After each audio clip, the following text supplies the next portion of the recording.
بسم الله الرحمن الرحیم السلام علیکم خوګومینوالو اقبال محسن یم او زما سره زما کشر ورور کیمرامین عرفان مشال صاحب دی. خوګومینوالو څنګه تاسو ته معلومه ده چې د کرونا په وجه باندې د یوسفیز د خیالو ساتلو په هیله باندې مختلف ادارې بند دي، پای کې د ایجوکیشن ډپارټمنټ یعنې سکولونه هم بند دي. نو پای کې بیا د دې خبرې خیال ساتل شوی دی چې دغه ماشومان به لږ ساعت لپاره راځي چې دغه استادان ورته را جوړ کړی شوي د هوم ورک چې کومې پرچې دي پیپرې دي کوم کار دی هغه ورته حواله کړي.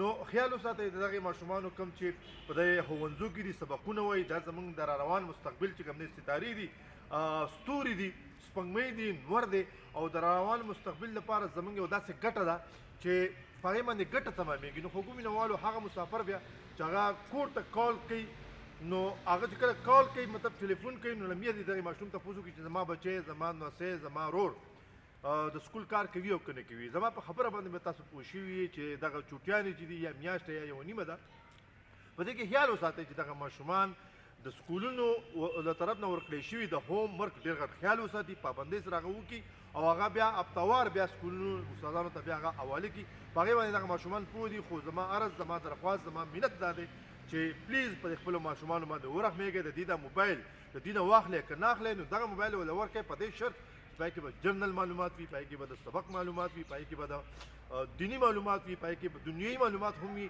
خو چې هغه په پابندۍ سره په صحیح معلومات هغه وکاروي. د هغې نه نور ویډیوز وغیره ټیک ټاک شو یا نور څه شو دغه ترې لر کړئ. صرف د ایجوکیشن سره ریلیټډ د معلوماتو په هیله باندې چې کوم سبق وي هغه هغوی ته پای کې مهیا کول ښه خبره ده. بیا او بله خاص خبره چې دغه ماشومان بیا بې پیدي ګرځي بیا ناوخته کورونو ته راځي د شپې نیمه شپه کې راځي نو دا تپوس هم کول غواړي چې ته چېرته تللی وې چا سره ناست وې کوم ځای وې. نو په دې وجه باندې به دغه ماشومانو پاملرنه سبق طرف ته راځي.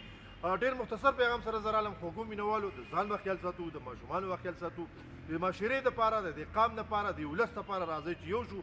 او اخر کې دغه یو شعر به وایم چې بابا د هاره چې راځي مال رنګونه راوړه نه مې خوښېږي تماچې مه ټوپکونه راوړه او زما ارمان دی چې طاقت د خپل وطن جوړ شمه ماله دوات قلم او ماله کتابونه راوړه. نو خوګومینوالو دغه لنډې او ګډې وډې خبرې مو وکړې بخښنه غواړم که څه غلطي شوي انشاءالله چې بلې خپرونې سره به بیا زه ستاسو سره میلاوېږم. تر هغه وخته پورې زه اقبال محسن او زما خوږ کیمرامین کشر عرفان مشال صاحب ستاسو نه اجازت غواړي. د لوی الله په امان.